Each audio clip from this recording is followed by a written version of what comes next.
Olá, gente querida!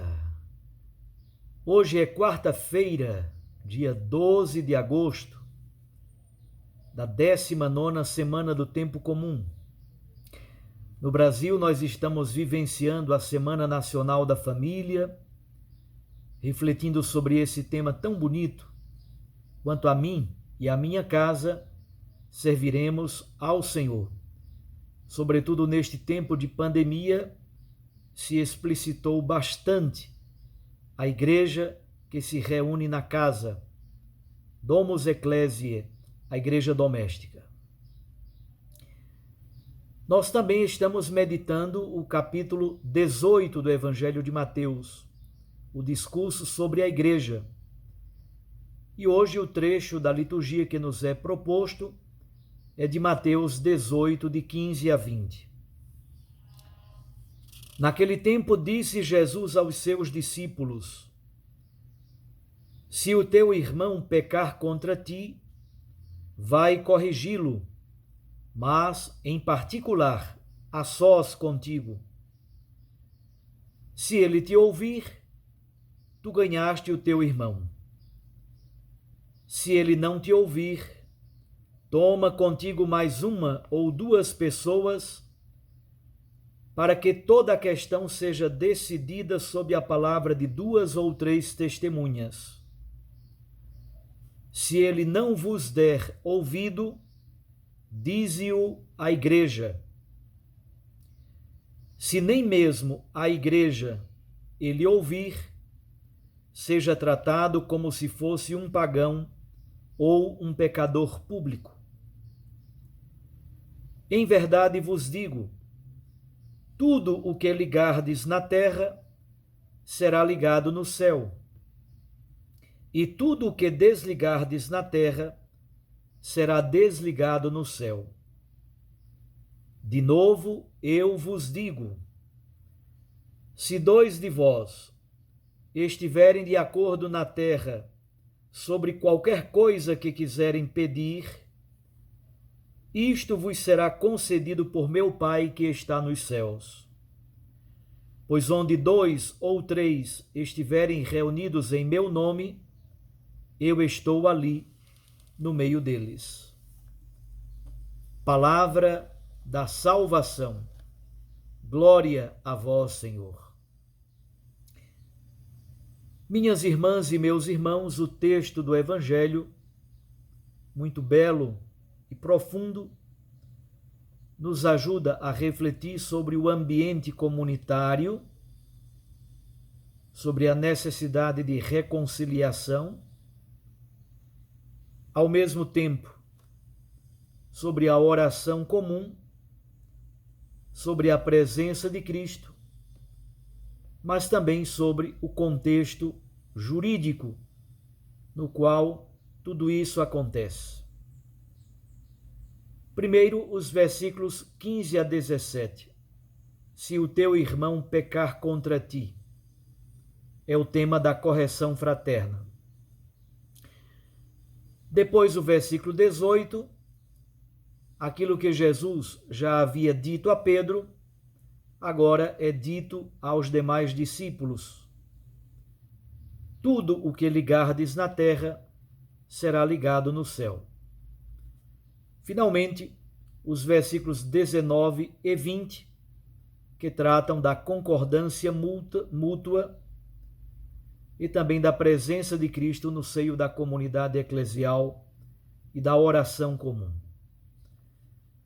Vamos então, por partes, comentar brevemente esse trecho do Evangelho de hoje.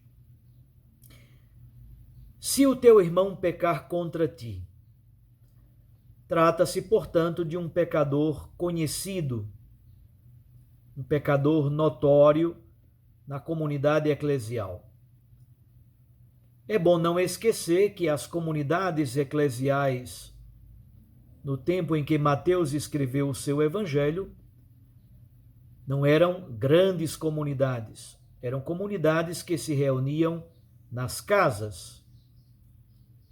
Ainda não havia arquitetura monumental, ainda não havia grandes templos, grandes locais de reunião.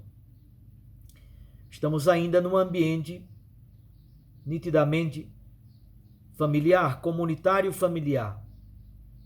Talvez já existissem pequenas comunidades que se reuniam em ambientes que antes eram lojas ou ambientes de trabalho ou oficinas, mas fundamentalmente as comunidades cristãs se reuniam nas casas. Eram comunidades de 20, 30, no máximo 40 pessoas, pequenas comunidades. Mateus então oferece às suas comunidades os 3 passos para a correção fraterna. Isso muito provavelmente provém de Qumran. Na comunidade de Qumran se encontra exatamente estes mesmos passos. E qual é o grande objetivo? O grande objetivo é ganhar o irmão. Primeiro nível: se o teu irmão pecar contra ti, vai corrigi-lo em particular, a sós com ele. Então, a correção fraterna, fundamentada na caridade, mas também fundamentada na verdade. Há um grande ditado usado por muitos líderes: deve-se elogiar em público e corrigir em particular. Mas há sempre a possibilidade de o irmão não acolher a correção fraterna. Por isso, no processo da reconciliação, que começa no nível privado, agora ainda permanece no nível privado, mas com a presença de 1 ou 2 testemunhas, que se tornam, de certo modo, mediadoras da reconciliação. Se nem mesmo assim o irmão quiser escutá-lo, deve-se entregar o caso à comunidade eclesial, à igreja. Recordo que o grande objetivo é reconquistar o irmão para a comunhão. Porém, se nem mesmo a comunidade ele quiser escutar, seja tratado como um pagão ou um pecador público, ou seja, alguém que está fora da comunhão eclesial. Como se percebe no processo, há um grande desejo de correção e de conversão do irmão, mas ao mesmo tempo esse processo é feito respeitando os seus sentimentos, para que ele não seja humilhado publicamente. Então, a obrigação do ofensor de reconhecer a sua culpa e, ao mesmo tempo, de aceitar a reconciliação, por um lado, isso é verdade. Por outro lado, não se quer ferir, mas apenas curar. A ofensa cria divisão não somente no nível interpessoal. O pecado, a ofensa, tem também uma dimensão nitidamente comunitária. Cria um problema pessoal, interpessoal, mas cria também um problema eminentemente comunitário. Fere a comunhão. E o interessante é perceber que é a pessoa ofendida que toma a iniciativa da reconciliação. É preciso, portanto, liberar perdão. Liberar perdão foi o que Jesus fez no alto da cruz. Liberar perdão é o primeiro passo do processo da reconciliação. Ora, se a pessoa que recebe o perdão não o aceita, pronto. Trate-o como alguém que está fora da comunhão, isto é, fora da comunidade eclesial. E é exatamente isso que fica claro no versículo 18. Tudo o que ligardes na terra será ligado no céu. Jesus, portanto, repete à comunidade aquilo que ele já disse a Pedro no capítulo 16, versículo 19. É a decisão jurídica sobre acolher ou expulsar da comunidade. Na verdade, não é a comunidade que expulsa. A comunidade busca a reconciliação. Se a pessoa não deseja a reconciliação, se a pessoa está endurecida e não quer retornar à comunhão comunitária, nesse caso, a comunidade deve dar um decreto de separação para aquela pessoa impenitente. Isto é, ratifica a sua própria atitude. A palavra ligar e desligar significa, na verdade, impor uma sanção ou liberar de uma sanção. Na verdade, é o poder de julgar, perdoar, acolher e reintegrar na comunhão comunitária ou decretar a separação porque a pessoa endurecida, empedernida, não quis a reconciliação. Impor ou suspender um decreto de excomunhão. Na verdade, é um decreto jurídico. Oficializar que a pessoa feriu a unidade e ela mesma se colocou fora da comunhão comunitária, ou ratificar a readmissão e, portanto, o retorno à comunhão comunitária da parte deste irmão. Finalmente, os versículos 19 a 20 são dois versículos que estão aí entre o contexto jurídico e o contexto litúrgico. Onde 2 ou 3 estiverem reunidos em meu nome, onde 2 ou 3 estiverem de acordo mútuo sobre aquilo que se deve pedir ao Pai, isto, o acordo comunitário, surtirá o efeito desejado. Isto é, aquilo que é acordado, combinado pela comunidade, é confirmado por Deus. Mas esta eficácia provém exatamente da presença de Cristo ressuscitado no seio da comunidade eclesial.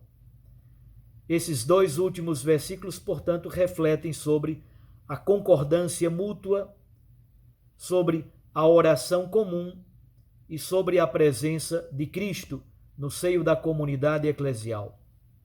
Está fortemente presente o contexto jurídico, mas também está presente já um contexto litúrgico oracional. No universo rabínico, essa perspectiva rabínica está muito presente nesses dois versículos. A presença de Deus é assegurada onde 2 ou 3 se reúnem em seu nome, e é um texto bonito do decreto do tratado Abot, que se diz: quando as palavras da Torá passam em meio aos irmãos, é o próprio Deus que passa.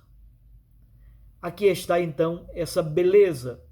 O aspecto jurídico e o aspecto litúrgico se encontram na verdade. O aspecto jurídico da confirmação da sentença e da comunhão se reflete também no aspecto litúrgico celebrativo. Isso, de algum modo, está muito presente no sacramento da penitência ou no sacramento da reconciliação para a Igreja Católica. Que Deus nos dê, então, a graça da comunhão comunitária, ao mesmo tempo da reconciliação, da paz. Ganhar o irmão na caridade é o grande desejo destes versículos. A correção fraterna, na verdade, é sinal de grande amor. Só é possível uma comunidade reconciliada se ela for capaz também de acolher o irmão no seu limite, na sua fragilidade.